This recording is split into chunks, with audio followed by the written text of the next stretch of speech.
Assalamualaikum warahmatullahi wabarakatuh. Perkenalkan, nama saya Nisrina Syahirah dengan NIM PO 713902501159 dari kelas 1C.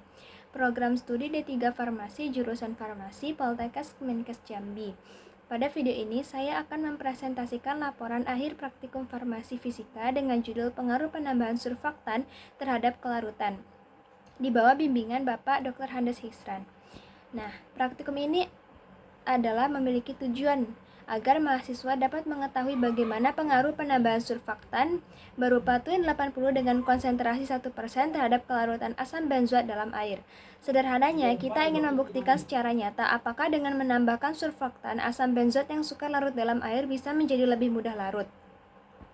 Singkat prosedurnya, prosedur praktikum ini terdiri dari 3 tahap utama. Tahap pertama adalah penyiapan bahan, meliputi pembuatan larutan NaOH 0,1 N, indikator phenolphthalein, berbagai konsentrasi Twin 80, dan larutan asam oksalat sebagai standar primer.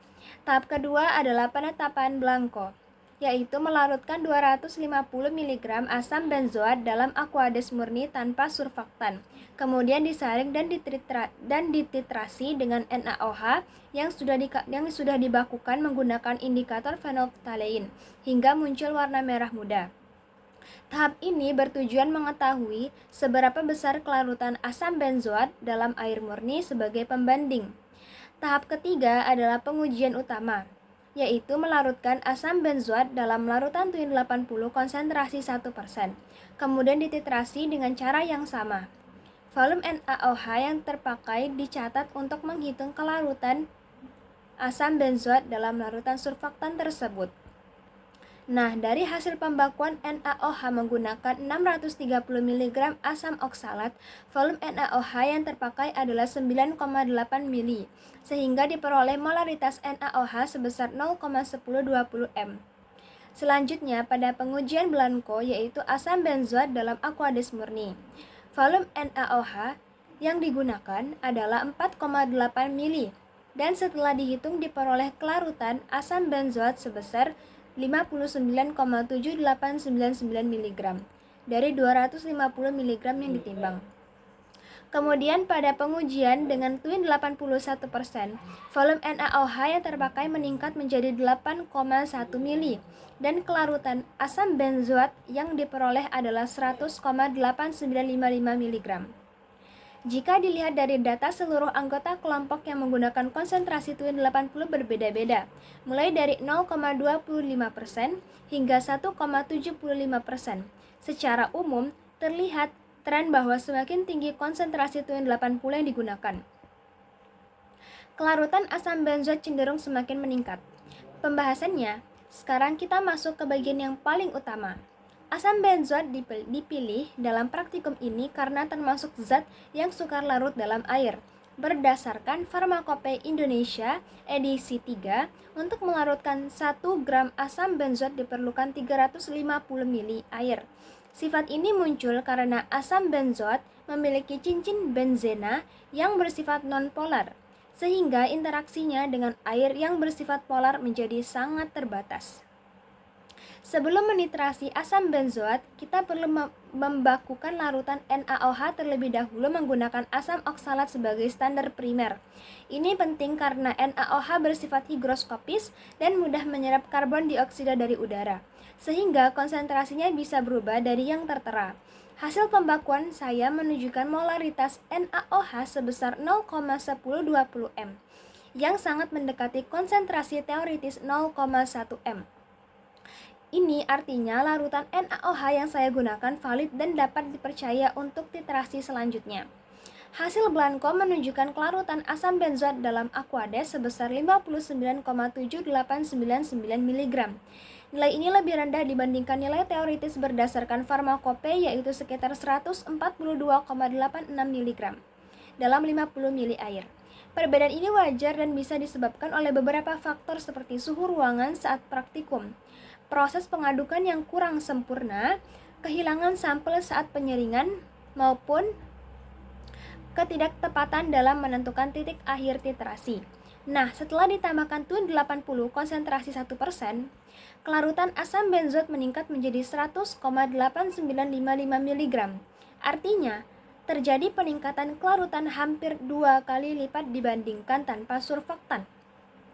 Ini membuktikan secara nyata bahwa Twin 80 mampu meningkatkan kelarutan asam benzoat secara signifikan. Lalu bagaimana sih mekanismenya?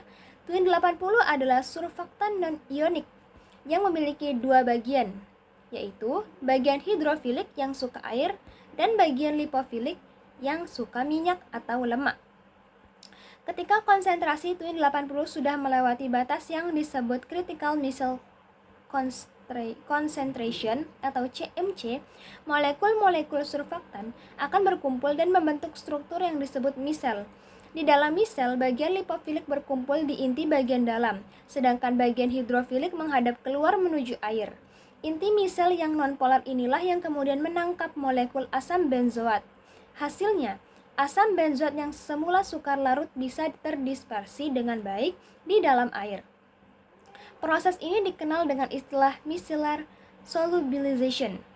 Kalau kita lihat data dari seluruh anggota kelompok, secara umum memang ada tren positif semakin tinggi konsentrasi Twin 80, semakin besar kelarutan asam benzoat. Namun terdapat beberapa fluktuasi yang tidak sepenuhnya linear. Misalnya, kelarutan pada konsentrasi 0,75% terlihat lebih rendah dari konsentrasi 0,50%. Fluktuasi ini bukan semata-mata karena perbedaan konsentrasi surfaktan, melainkan juga dipengaruhi perbedaan teknis titrasi, ketelitian penimbangan, dan kondisi lingkungan masing-masing praktikan. Dari keseluruhan data kelompok, dilakukan analisis regresi linear dan diperoleh persamaan Y sama dengan 38,5891X ditambah 56,2005, di mana Y adalah kelarutan asam benzoat dan X adalah konsentrasi Twin 80. Nilai slope sebesar 38,5891 menunjukkan bahwa setiap kenaikan konsentrasi Twin 80 sebesar 1%. Diprediksi kelarutan asam benzoat akan meningkat sekitar 38,59 mg. Nilai intercept sebesar 56,2005 merupakan estimasi kelarutan asam benzoat saat konsentrasi surfaktan mendekati 0. Dan nilainya sangat mendekati hasil belangko aktual saya, yaitu 59,7899 mg. Ini menunjukkan persamaan regresi cukup konsisten dengan data eksperimen. Nilai koefisien korelasi R sebesar 0,6950 menunjukkan adanya hubungan positif dengan tingkat korelasi sedang antara konsentrasi Twin 80 dan kelarutan asam benzoat. Sementara nilai koefisien determinasi R pangkat 2 sebesar 0,4872 berarti 48,72%. Variasi kelarutan bisa dijelaskan oleh perubahan konsentrasi Twin 80. Sedangkan sisanya sebesar 51,28%. Dipengaruhi faktor lain seperti perbedaan teknik antara praktikan, kehilangan sampel saat penyaringan, perbedaan suhu ruangan, dan kesalahan peralak saat membaca volume buret. Nilai R kuadrat yang tidak terlalu tinggi ini wajar dalam kondisi praktikum dan menjadi pengingat bahwa dalam penelitian farmasi, kontrol kondisi eksperimen sangat penting untuk mendapatkan data yang akurat.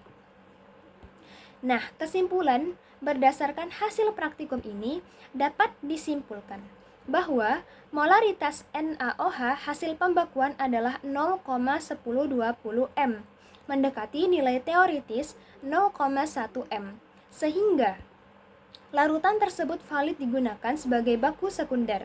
Kelarutan asam benzoat dalam Aquades murni sebesar 59,7899 mg, meningkat menjadi 100,8955 mg setelah penambahan Twin 81%, yang berarti terjadi peningkatan kelarutan hampir 2 kali lipat.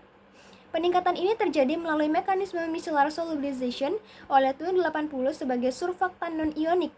Hasil analisis regresi juga menunjukkan adanya hubungan positif antara konsentrasi Twin 80 dan kelarutan asam benzoat. Dengan demikian, tujuan praktikum telah tercapai dan Twin 80 terbukti efektif sebagai solubilizing agent untuk meningkatkan kelarutan asam benzoat dalam air. Demikianlah presentasi laporan akhir praktikum pembahasan farmasi fisika saya. Semoga video ini bermanfaat dan mudah dipahami. Terima kasih kepada Bapak Hisran. Wassalamualaikum warahmatullahi wabarakatuh.